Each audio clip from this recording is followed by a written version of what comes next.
Paper 3 is coming, and I was thinking, what can I offer you guys that's going to help you pretty quickly? And one of the key things that I think can help you is to use ChatGPT.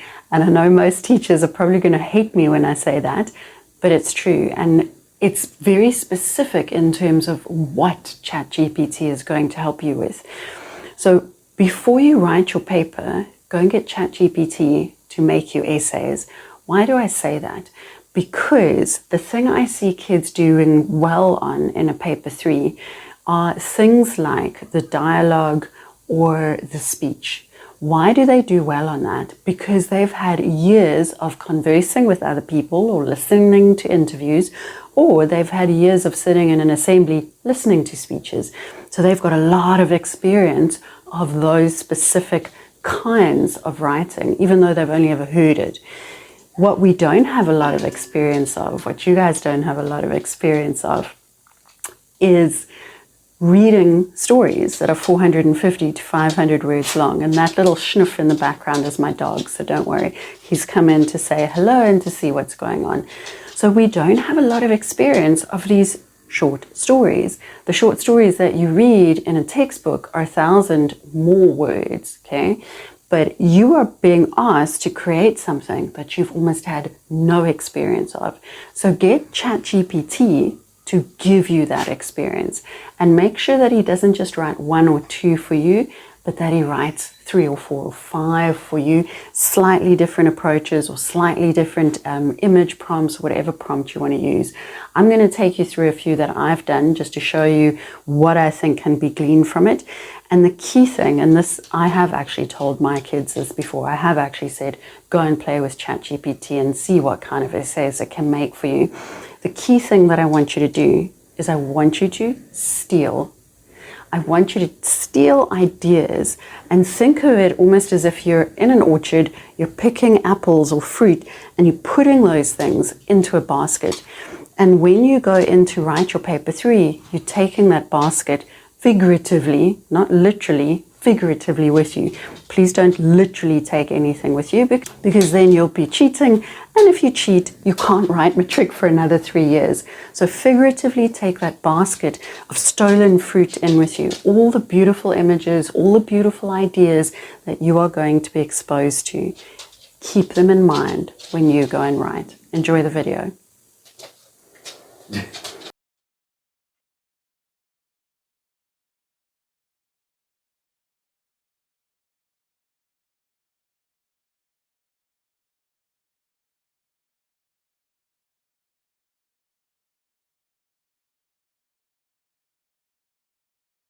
You can see I've loaded up that first bicycle essay, and I've asked him to write a narrative essay on this prompt. He then went and did, I don't know what the hell he did, but he decided that it was a bus image. I'm like, no, buddy, it's not. So we had back and forth chat about why he was being silly. And then finally we got this. And this is not a perfect story, but in the absence of examples, good examples of 450 to 500 words, these are great stories to work with, but work with them intelligently. Don't just wholesale accept them. So the bicycle against the wall. Rain had stopped, but the street still glimmered like a memory.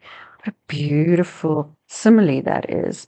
I mean, that's the kind of thing, if you're reading this, make a little note of that, steal that idea, put it in your basket of ideas for your paper 3. Puddles gathered in the cracks between cobblestones, each one a mirror catching scraps of light from windows above. The air smelled faintly of rust, soap, and something older, the faint sweetness of rain-soaked stone. So I think this image of smelling of rust and the faint sweetness of rain-soaked stone is lovely. The soap is a bit weird. Why does the flippin' street or the air smell like soap? So that's something you'd take out. Bicycle stood where I had left it, leaning against the wall as if waiting. So great example of personification. Its front wheel was turned slightly inward, like a gesture of shyness. Continuing with that personification, the chain sagged, flecked with orange, and one handlebar was wrapped in fraying tape. I hadn't written it in years. So this is a great example of showing and telling. The showing here is showing us how the bicycle has aged. You almost didn't need to say, I hadn't ridden it in years. I ran my hand along the cold metal frame and felt the years collapse. Another great image, metaphor there for the shrinking of time, but the use of the word collapse also suggests how something bad has happened. So the AI, Charlie, has been using imagery that's suited to the mood that he wants to create. This was the bike I used to ride everywhere, through the same street when I was 16, hair damp from the sea, a loaf of bread balanced in the basket, and my father calling after me to watch the corners. He had died that winter, and the bicycle had been left behind, locked to the pipe outside our building. It had been easier not to unlock it. I think this could use a little bit of work. Maybe just establish that the speaker decided not to unlock it because of the association with the dad. And I keep thinking, why did the speaker lock up the bike? So that needs a little bit of a push. I had come back today only to fetch a box of old photographs from the attic. And that it's a little bit vague in terms of how much time has passed. But one of the things that I want to point out about that sentence is that it doesn't require the speaker to say, I left my home when I was 18, I came back when I was 24. You can move time along quite quickly with a statement like that. So you're moving the story forward.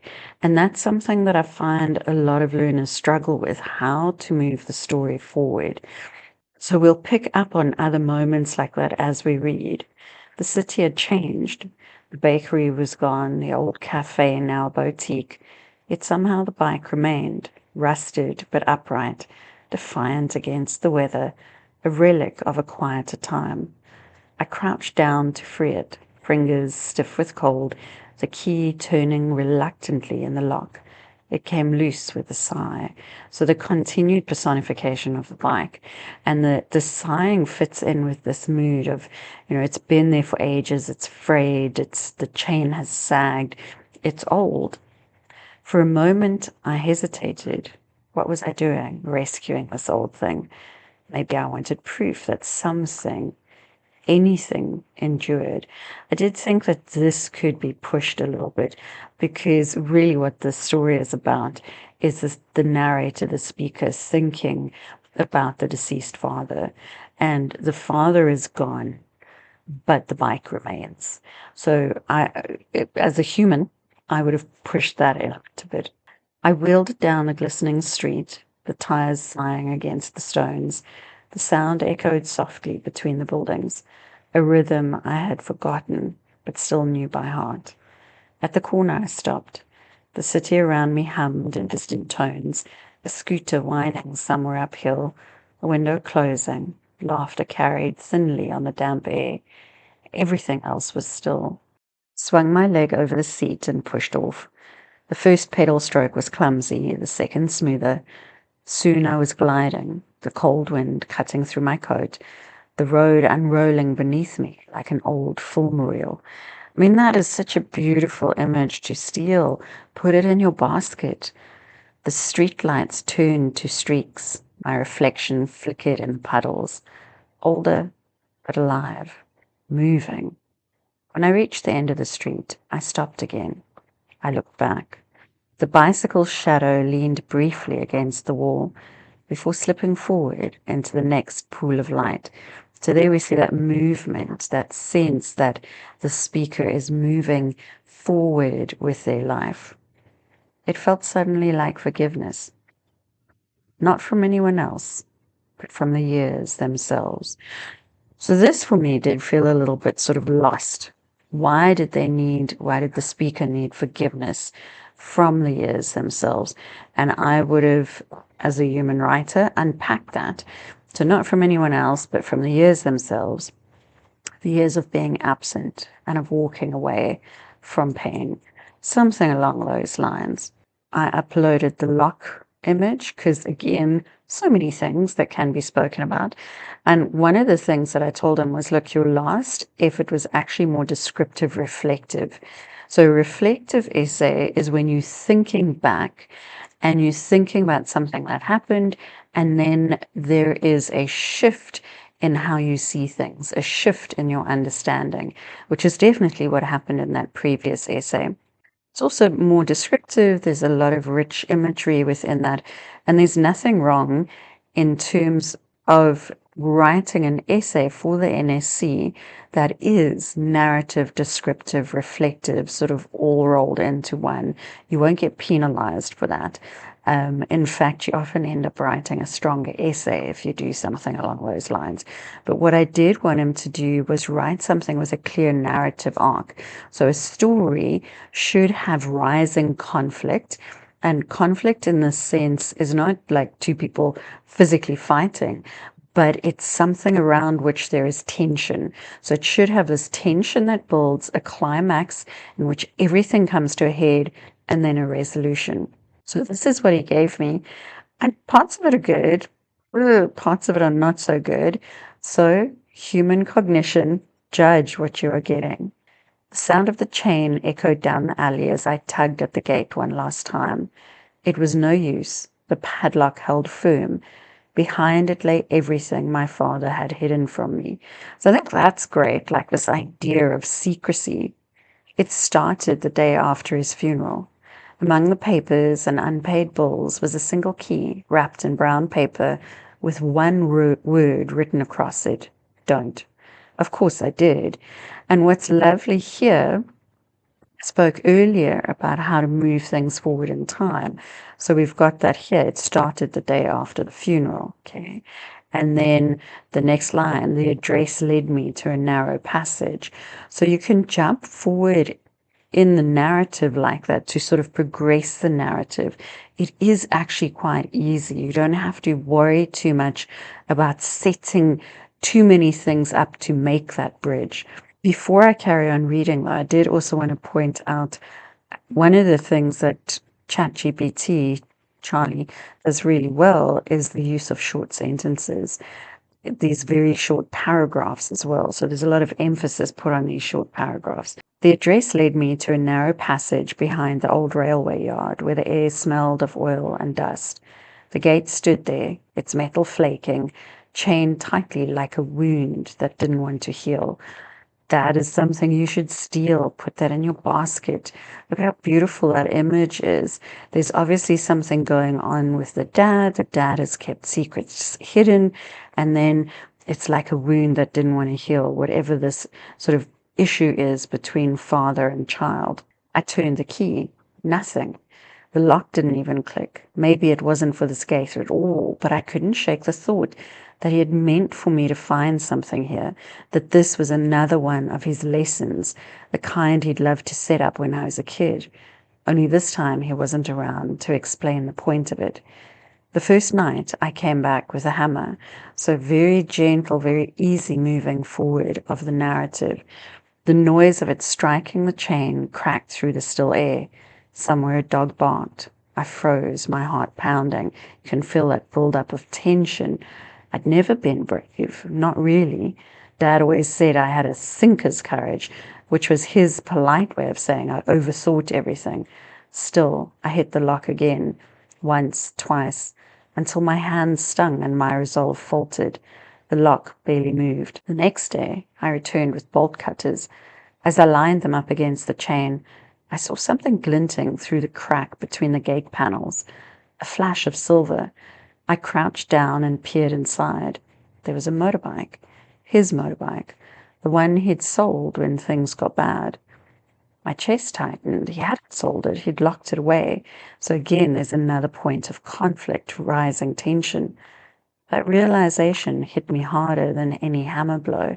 So this is a nice sort of image to put in here in terms of breaking things open. You know, he's tried with the hammer to open the lock, and then he's back with the bolt cutters. So the image here fits in with what's been happening.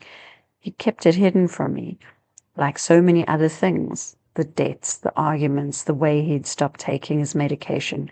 I wanted to hate him for it. So this is a great example of just hinting at a whole world behind the story.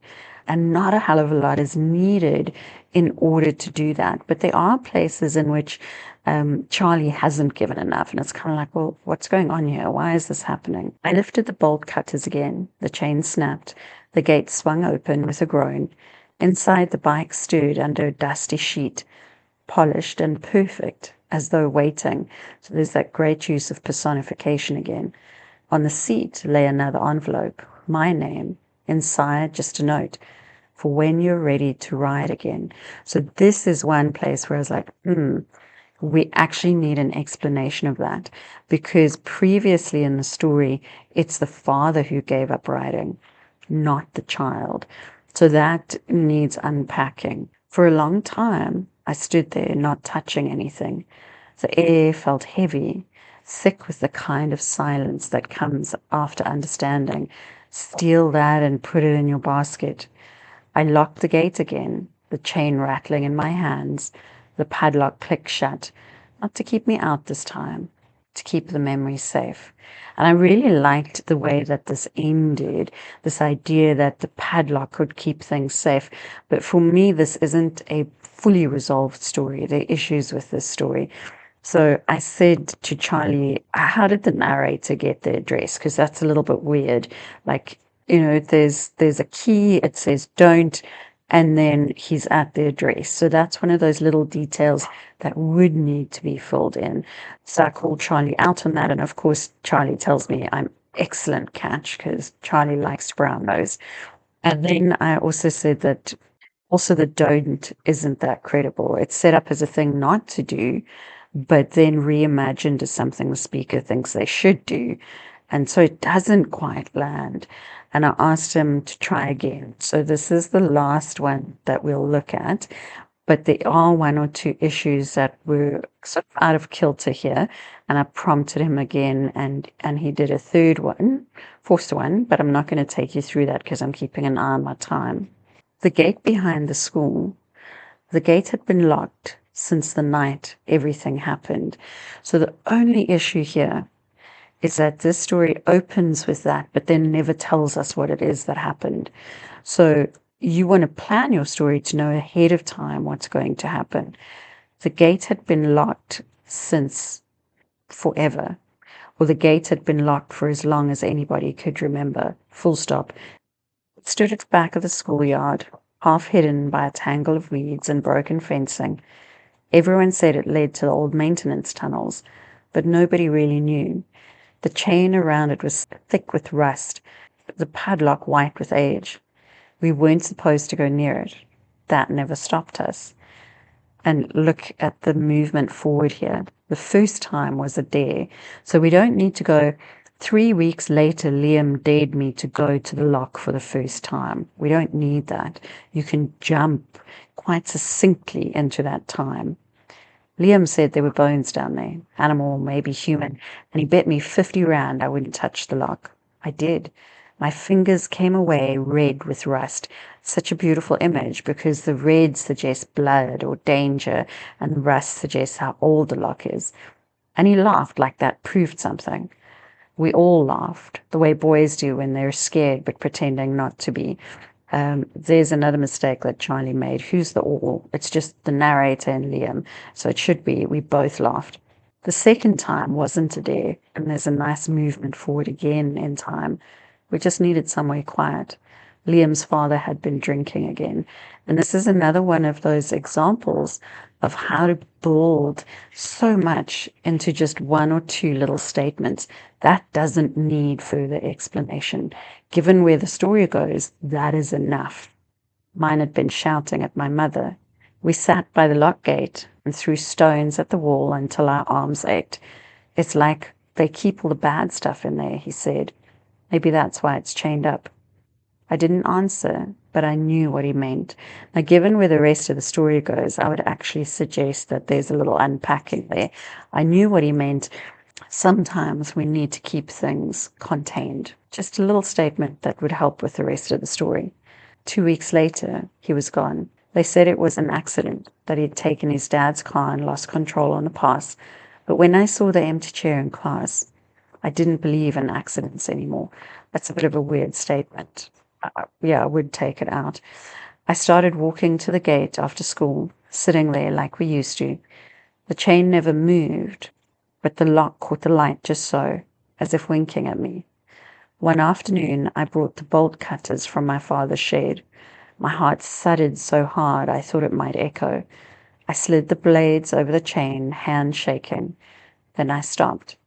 What if he'd been right? What if it was there to keep things in, to stop the dark from spilling out? I dropped the cutters and sank down on the concrete, pressing my back to the cold metal. For the first time, I let myself cry. When I finally stood, the sun was low and orange against the gate. I picked up the cutters and carried them home. I oiled the chain the next day instead of cutting it. That's a weird thing to go and do, so I would just leave that out. The metal gleamed again, the lock still strong. Sometimes I still walk there after school. I touch the padlock and listen. Silence is the same as it was the last time we spoke. Heavy, waiting, and somehow quiet. And I think that speaks to sometimes, we live in this culture where it's like, oh, we must work through our problems and work through our pain. Sometimes we actually just need time to heal things. So do yourself a favor, upload images to ChatGPT, get your version of Charlie to write you stories, but then engage with them, read them. And if you really want to improve, write your own stories, at least one or two, in response to one of the visual prompts, and get ChatGPT to comment on it, to fix it, to tell you, type in there, Charlie, tell me where I have shifted tense accidentally. Tell me if my dialogue is properly formatted. Have I planned this properly, or have I lost control of the planning?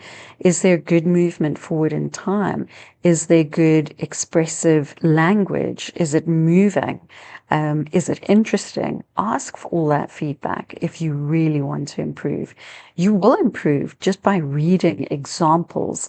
And that's one of the things that Charlie is fantastic for. But if you really, really want to improve, write your own and get instant feedback on it. And then consider what you think of that feedback. So don't just take the feedback in and go, oh, yes, yes, yes, Charlie is always right. Because as you can see over there, ChatGPT can make mistakes.